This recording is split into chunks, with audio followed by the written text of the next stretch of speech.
Okay, today's video is going to be on two types of leadership, and they're pretty broad, but at the same time, throughout history, you see things coming across this way or coming up in this way of where you have like a light side and a dark side leadership, and I'm not splitting it up that way just for the sake of how to compare them, but literally the styles of leadership, almost every kind of government, military, something like that will come about as one of these two styles. Now, the first one, the dark side, the evil side of leadership, both of them are viable and strong in their own ways. Now, the strength of the evil side is that it can come about spontaneously and react and operate almost instantaneously when it's formed. So that would be, it's always centered around one person, and the person then has their underlings, like their people that report to them or their generals, and none of those people like the head leader, but they do what he says, because if any one of them don't do what he says, he has the others kill him. So literally 90% of his followers could hate him, but he still binds them in the fear of self-preservation, and not even themselves, but he'll find one of their weaknesses, either with bribing them with money and then using it as blackmail, however he gives it to them, or targeting their family and saying if they don't do XYZ, he's going to murder their family or something like that. So he makes the fear so extreme that none of them would even dare think about it. And then if he even, like, sometimes they're paranoid, so even if he gets a hint that one of them might end up betraying him, he just immediately executes them in a horrible way, makes sure the rest of them can watch, so they're all terrified, and then nobody confronts him. Now, the second ring, basically the people underneath his head people, if they don't do what they're told, they're killed. So, like, if they're in the military, the reason they fight well is because they can fight and potentially die, but if they retreat, they know they're going to die. So it's entirely on self-preservation. And you could think, like, well, they don't fight together that way, but they absolutely do fight together that way, because they all know, each individual of them knows, that if they don't do what they're supposed to do, something horrible is going to happen. So it's the fear-based thing again. It's very highly motivated. And then the tertiary group, the people, the citizens or whatever, people underneath them, what'll happen is the head guy will use propaganda to make himself look like a god or someone to worship, or who's without blemish. And then the tertiary people, the citizens or whatever, will see him, no matter what he does, they will see him as a good person or someone worth following. And if the first round or second ring of people don't say otherwise, because they know that if they go against the, state policy, then they'll be executed or have their families executed, or will be called out for bribes or whatever, lose everything, whatever.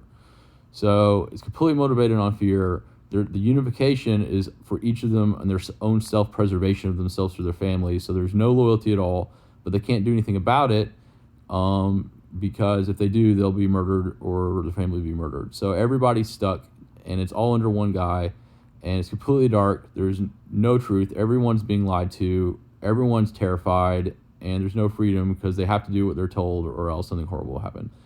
So there's that. That's the dark side. And it sounds pretty dark, but I would say the majority of governments, if you look over the course of like the last 10,000 years of human history, especially with like the Assyrian Empire back in like 1200 BC to 600 BC or something, like this is exactly how they operated. Now, I'll talk about the strengths and weaknesses of that, but I'm going to go real quick into the light side government. Now, the light side government has to be founded by morally good people ahead of time with a stable framework, and the foundation of it, the love that gives it strength, has to be built over time in relationships. So it's not an instantaneous thing, and it has to be premeditated. And if it's ever collapses, it can't come back. You just have to start over with a completely new form of government. So what the light side of government does, you basically, let's say there's a head person. Now, the head person doesn't lie about who he is. He literally exists as a good person. So the truth of who he is known by the people underneath him who follow him out of their love or loyalty. The people underneath him, their love for each other allows them to be in agreement, such that if there is a disagreement, they'll refer back to the leader and just trust that he has the bird's eye view, and they'll do what he says, not necessarily knowing if it's good or not, but they'll know based off truth the kind of person he is, that he wouldn't tell them to do something like give their lives for something unless if it didn't have meaning. So he would only tell them to basically go to death if it had some importance. They know that in love. They know that from love of each other. And then the secondary ring, the people underneath them, when they fight or live together, their love for each other is so they don't retreat, because if any one of them knows they retreat, they're putting their friends in danger. So none of them retreats because none of them because they love their friends and they don't want to put their friends in a disadvantaged situation. So here the unity isn't on the self, it's actually on their fellow compatriots or whatever. And again, this love doesn't happen overnight, but as they fight more and live more, and if there's a tradition, like a generational tradition among families where they just know each other, then this love becomes stronger and stronger, and they're less likely to break. And unlike the dark side government, the light side government is in complete agreement. Like in its purest form, they're all in agreement, either if not within themselves, then within their leader.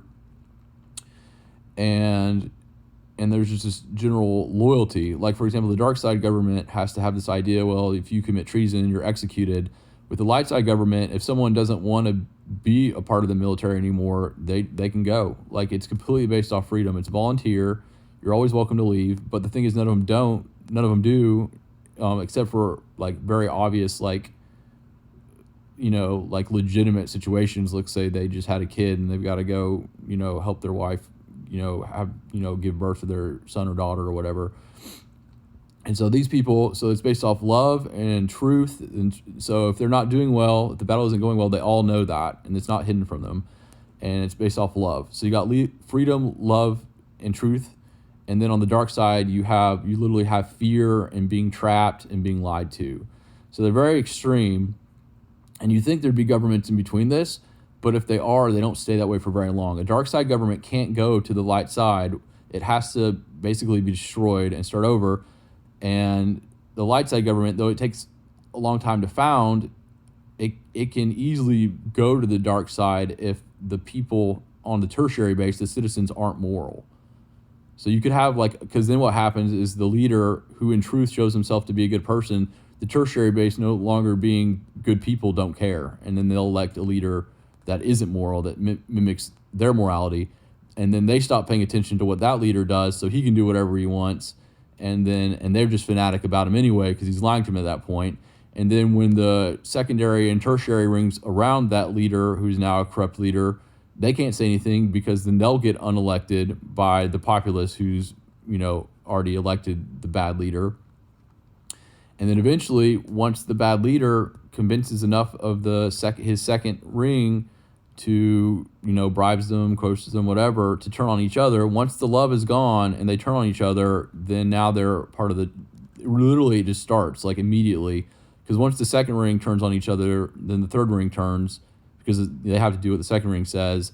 And then the tertiary populace doesn't care, because they're being lied to. So now you've got back to the dark side government, or what was the light side government.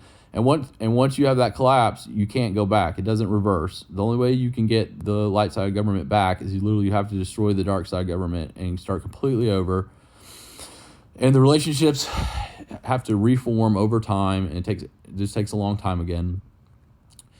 And those are the two governments. Now, the reason I bring this to the case is because it's obvious with what happened in the Senate committee, that when the Senate of the United States Congress voted to block key witnesses for the Trump impeachment trial, the only way that every single one of those Republicans would have voted unanimously to block the witnesses is if they are being coerced. There's probably a bunch of them who wanted to see witnesses, but first they knew that if they did, they'd be less likely to be elected. Secondly, they're all making a lot of money, and they don't want to do that. And then thirdly, if they're not loyal to Trump, then later down the road, there's going to be consequences. So Trump's already done this with one branch or half of a branch of the United States government.